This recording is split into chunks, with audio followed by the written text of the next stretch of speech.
अस्सलाम वालेकुम दोस्तों, की हाल चाल है तुहाडा? ठीक ठाक। रब सत्ते खैरां रखे तुहाडे सारिਆਂ ਦੇ ਉੱਤੇ, ਆਪਣੇ ਹਿਫਜ਼ੋ ਅਮਾਨ ਵਿੱਚ ਰੱਖੇ। ਤੇ ਮੌਜੂਦਾ ਜਿਹੜੇ ਹਾਲਾਤ ਚੱਲਦੇ ਪਏ ਨੇ, ਕਰੋਨਾ ਦੀ ਵਬਾ ਫੈਲੀ ਹੋਈ ਹੈ। ਤੇ ਕੋਈ ਇੱਕ ਛੋਟੇ ਜਿਹੇ ਕੋਈ 2-4 ਲਫ਼ਜ਼ ਲਿਖੇ ਸਨ, ਕੋਈ ਸ਼ੇਰ ਲਿਖੇ ਸਨ, ਇੱਕ ਨਿੱਕੀ ਜਿਹੀ ਨਜ਼ਮ ਬਣਾਈ ਹੈ, ਤੁਹਾਡੀ ਨਜ਼ਰ ਕਰਨਾ ਚਾਹਨਾ। ਉਮੀਦ ਹੈ ਕਿ ਤੁਸੀਂ ਇੱਕ ਦਫਾ ਕਮ ਸੇ ਕਮ ਸੁਣੋਗੇ ਜ਼ਰੂਰ। ਕਰੋਨਾ ਸਾਰੀ ਦੁਨੀਆ ਦਾ ਕੱਢਿਆ ਤਰਾਹ ਹੈ, ਕਰੋਨਾ ਸਾਰੀ ਦੁਨੀਆ ਦਾ ਕੱਢਿਆ ਤਰਾਹ ਹੈ, ਹਰ ਬੰਦਾ ਛਹਿ ਗਿਆ ਭੁੱਲ ਕੇ ਤੇ ਰਾਹ ਹੈ। बीमारी थोड़ी डाढ़ी है पर ला इलाज नहीं, बीमारी थोड़ी डाढ़ी है पर ला इलाज नहीं, मसलक मजहबां दी रख दी है लाज नहीं। एहतियात कर लाजमी, एहतियात कर लाजमी पर घबराना नहीं, घरों बाहर बेफजूल किधरे भी जाना नहीं। खेडां सब खेड लो बालां नाल घर विच, खेडां सब खेड लो बालां नाल घर विच, कुछ भी नहीं रखिया हदों बहुते डर विच।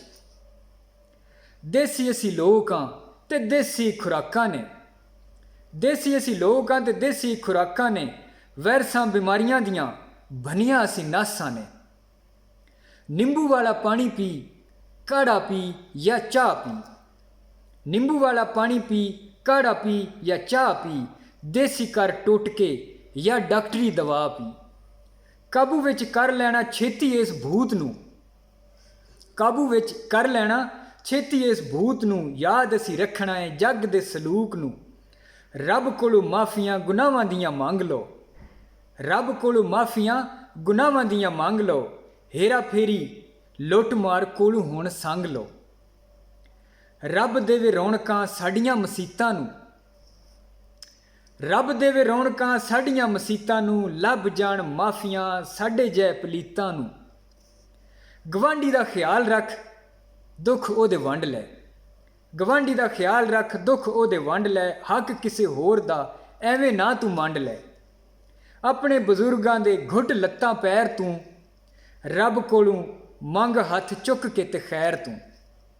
वेला ये भी लंघ जाना रब दी रज़ा नाल, वेला ये भी लंघ जाना रब दी रज़ा नाल, यादां फिर आउणियां ने चंगी ही जज़ा नाल। सानी मंग रब कोलों जग दी भलाई तूं, सानी मंग रब कोलों जग दी भलाई तूं, टाल रब्बा सच्चिया साडे उत्ते आई तूं, टाल रब्बा सच्चिया साडे उत्ते आई तूं। आमीन।